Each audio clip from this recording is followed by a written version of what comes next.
Pour recevoir Newcastle le 19 octobre à Fouriane, le Sporting est une nouvelle fois privé de deux titulaires. Petrovic, victime de problèmes circulatoires, et Mario qui souffre d'une tendinite. Pour les remplacer, Cahuzac choisit Veller et Dezer. Dès le début de la rencontre, les Anglais se montrent les plus menaçants. Bien organisés, ils quadrillent parfaitement le terrain, profitant de la timidité de l'équipe bastiaise qui est impressionnée, semble-t-il, par le potentiel athlétique de l'adversaire. À la 8e minute de jeu, Canel hérite d'un centre en retrait et fusille Marc Veller. Une nouvelle fois, Bastia est mené sur son terrain.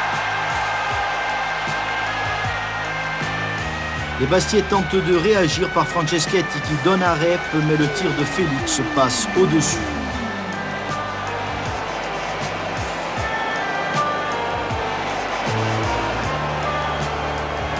À la 25e minute, après une longue chevauchée, Orlanducci s'appuie sur Papi et Rep pour franchir la défense anglaise, mais son tir est intercepté par Hardwick.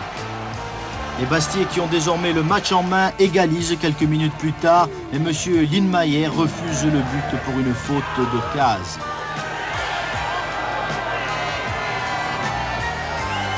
Peu après, Papi centre pour Félix qui voit son tir détourné par Hardwick devant Johnny Rep, très surveillé par la défense anglaise.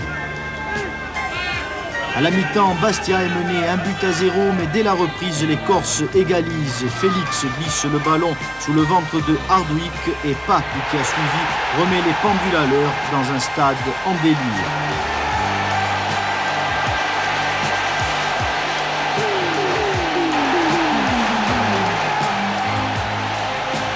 Quelques minutes plus tard, Franceschetti donne pour Dezer qui affole la défense anglaise, mais Rep ne peut conclure. Les Bastiais sont de plus en plus menaçants.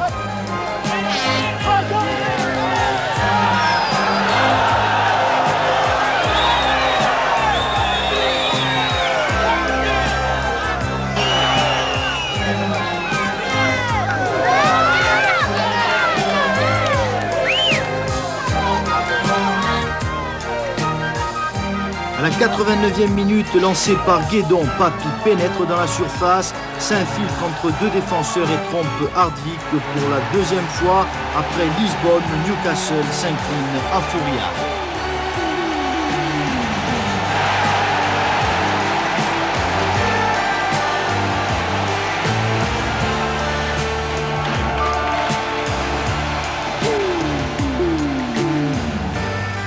Disons que je suis